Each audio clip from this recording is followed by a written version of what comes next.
আসসালামু আলাইকুম। নতুন একটি ভিডিওতে আপনাদের সবাইকে স্বাগতম। তো অন্তর্বর্তী সরকারের প্রধান উপদেষ্টা ডক্টর মোহাম্মদ ইউনূস বলেছেন, সম্প্রতি আমি সংযুক্ত আরব আমিরাতে গিয়েছিলাম। তারা বিগত সরকারের সময় আমাদের ভিসা বন্ধ করে দিয়েছিল। আমরা সেই ভিসার দরজা খোলার জন্য চেষ্টা চালিয়ে যাচ্ছি। তারা আশ্বাস দিয়েছেন তাদের দিক থেকে সকল আনুষ্ঠানিকতা সম্পন্ন করে ভিসা দরজা উন্মুক্ত করবেন। আমি আশা করছি সেটা দ্রুতই উন্মুক্ত হবে। এখন আপনাদের জানাচ্ছি যে এই প্রক্রিয়াটা কতদিন লাগতে পারে। তো এর আগে পাকিস্তানের সাথে একবার এরকম করছিল, যে তাদের ভিসা বন্ধ করে দিয়েছিল। সেটা 8-9 বছর আগের কথা, আমার 2013 সালে বা 14 সালের দিকে কিছুদিনের জন্য অফ করে দিয়েছিল। তো তাদেরকে এমন একটা জানানো হয়েছিল যে তাদের আনুষ্ঠানিকতা সম্পূর্ণ করে তারপরে ভিসা চালু হবে।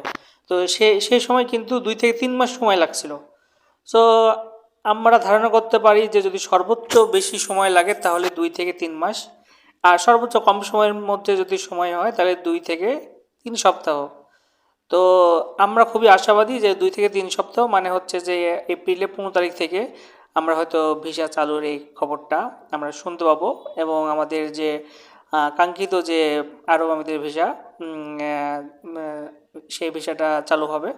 এবং শুধু ভিজিট ভিসা না, শুধু বা অন্যান্য ভিসা না, শ্রমিক ভিসা যেটা যেটা আমাদের ভাই বোন যে ভিসায় গিয়ে ইনকাম করতে পারবে, শ্রম ভিসায় ইনকাম করতে পারবে, রিমিটেন্স বাড়াতে পারবে, সেই ভিসায় খুলে যাবে। আমরা এই আশাবাদ ব্যক্ত করছি। তো এই ছিল আজকের আপডেট। ধন্যবাদ এবং সবাইকে ঈদ মোবারক। আল্লাহ হাফেজ, ভালো থাকবেন সবাই।